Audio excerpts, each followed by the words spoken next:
Algapur public high secondary স্কুলের নিযুত ময়না প্রকল্পের চেক বিতরণ। মঙ্গলবার আলগাপুর পাবলিক হাই সেকেন্ডারি স্কুলে ছাত্রীদের হাতে চেক তুলে দেন বিজেপির যুব মোর্চা সভাপতি ডক্টর মিলন দাস। তিনি বক্তব্য দিয়ে বলেন, মেয়েদের উচ্চ শিক্ষায় শিক্ষিত করা এই প্রকল্পের মূল উদ্দেশ্য। অর্থের অভাবে যেন কোনো ছাত্রের পড়াশোনা মাঝপথে বন্ধ না হয়, সেটাই লক্ষ্য বিজেপি সরকারের। তিনি আরও বলেন, বাল্য বিবাহ রোধ এবং মেয়েদের উচ্চ শিক্ষা শিক্ষিত করতে মুখ্যমন্ত্রী এই প্রশংসনীয় পদক্ষেপ। তাই আসামের মুখ্যমন্ত্রী হিমন্ত বিশ্ব শর্মাকে ধন্যবাদ জানান হাইলাকান্দি বিজেপির যুব মোর্চা সভাপতি ডক্টর মিলন দাস।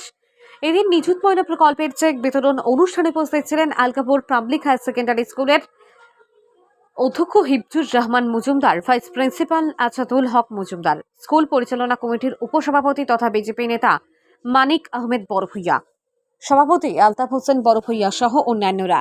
হাইলাকান্দি থেকে রাহাতুল আক্তার বড়ভূইয়ার রিপোর্ট।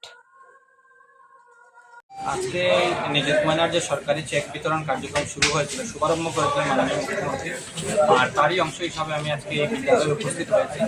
যে রিমেইনিং কিছু চেক ছিল, তো সেই চেকগুলো আজকে ছাত্রীদের মধ্যে বিতরণ করা হয়েছে এবং তার সাথে ছাত্রীদেরকে উৎসাহ দেওয়ার জন্য আমি সংক্ষেপে কয়েকটি কথাও বলেছি। আমি আশা করি যে সরকার যেভাবে বিশেষ করে ছাত্রীদের এগিয়ে নিয়ে যাওয়ার চেষ্টা করছে, এই নিযুত ময়না স্কিম তাদেরকে সেই পদক্ষেপ অনেকটা সাহায্য করবে।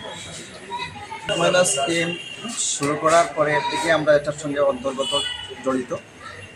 চিফ মিনিস্টার স্যার যেদিন হাইলাকান্দি এসেছিলেন, আমাদের স্কুল থেকে আমরা রাস্তায় এই নিযুত ময়নার সংলগ্নে যেসব ধন্যবাদ দেওয়ার বা ওনাকে স্বাগত জানানোর, আমার বাচ্চাদেরকে নিয়ে আমি রাস্তায় দাঁড়িয়ে স্যারকে স্বাগত জানিয়েছি।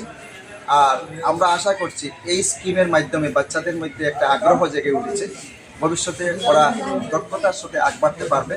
আর আজকে বিশেষ করে স্যারের উপস্থিতিতে আমাদের বাচ্চাদের যে অনুপ্রেরণা জুগিয়েছে, তার জন্য আমি স্যার সঙ্গে আসামের মাননীয় মুখ্যমন্ত্রী হিমন্ত বিশ্ব শর্মাকে অনেক অনেক সাধুবাদ এবং ধন্যবাদ জানিয়ে আমি আমার বক্তব্য শেষ করছি।